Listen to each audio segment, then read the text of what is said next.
Try ಮಾಡಿ ಆಚಿ chicken masala. ಆಚಿ chicken masala. ಬೆಂಗಳೂರಿನ ಹೋಟೆಲ್ಗಳಿಗೆ gas shock ಎದುರಾಗಿದೆ.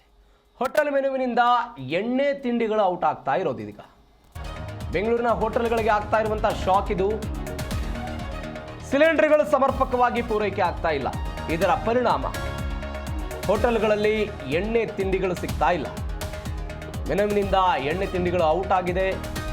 ಹೋಟೆಲ್ಗಳಲ್ಲಿ ವಡೆ, ಬಜ್ಜಿ, ಪಕೋಡ ಬಂದ್ ಆಗ್ತಾ ಇರೋದು. ಸ್ನ್ಯಾಕ್ಸ್ಗಳಿಗೆ ಕಟ್ ಮಾಡ್ತಾ ಇದ್ದಾರೆ. ರೈಸ್ ಐಟಮ್ಗಳಿಗೆ ಆದ್ಯತೆಯನ್ನು ಕೊಡ್ತಾ ಇದ್ದಾರೆ. ಒನ್ ಟೈಮ್ ಕುಕ್ಕಿಂಗ್ ಇದೆಲ್ಲವೂ ಕೂಡ one time cooking. Vada, puri ಯಾವುದು ಇಲ್ಲ. ಚಿತ್ರಾನ್ನ ಮತ್ತು ಪಲಾವ್ ಇದು ಸಿಗ್ತಾ ಇದೆ. ಗ್ಯಾಸ್ ಉಳಿಸೋದಕ್ಕೆ ಹೋಟೆಲ್ ಮಾಲೀಕರ ಪ್ಲಾನ್ ಇದು. ಅವಶ್ಯಕತೆಗೆ ತಕ್ಕಂತೆ ಸಿಲಿಂಡರ್ಗಳು ಪೂರೈಕೆ ಆಗದೇ ಇರೋದಕ್ಕೆ ಇಂಥದ್ದೊಂದು ಪರಿಸ್ಥಿತಿ ಬೆಂಗಳೂರಿನ ಹೋಟೆಲ್ಗಳಾಗ್ತಾ ಇದೆ. ಈಗ ವಡೆ ಆಗಿರ್ಬೋದು, ಬಜ್ಜಿ, ಪಕೋಡ ಆಗಾಗ ಅದನ್ನು ಪದೇ ಪದೇ ಮಾಡ್ತಾನೆ ಇರಬೇಕು. ಬಿಸಿ ಬಿಸಿಯಾಗಿ ಮಾಡ್ತಾನೆ ಇರ್ತಾರೆ. ಅದು ತಣ್ಣಗಾದರೆ ಗ್ರಾಹಕರು ಖರೀದಿ ಮಾಡಲ್ಲ, ಆ ಮಾತು ಬೇರೆ. ಆದರೆ ಅದನ್ನು ಪದೇ ಪದೇ ಮಾಡ್ತಾನೆ ಇರ್ತಾರೆ. ಆದರೆ ನೀವು ಈ ರೈಸ್ ಐಟಮ್ಗಳಿಗೆ ಹೋದರೆ, ಪಲಾವ್ ಆಗಿರ್ಬೋದು, ರೈಸ್ ಬಾತ್ ಆಗಿರ್ಬೋದು, ಇದು ಹೋದರೆ ಒನ್ ಟೈಮ್ ಇದು.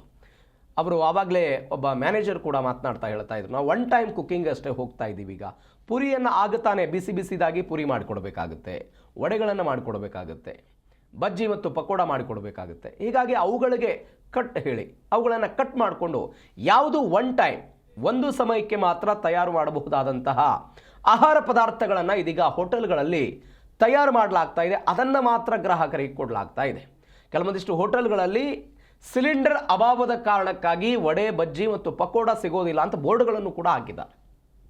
ಬೆಂಗಳೂರಿನಲ್ಲಿ ಆಗ್ತಾ ಇರುವಂತಹ ಬೆಳವಣಿಗೆ ಇದು.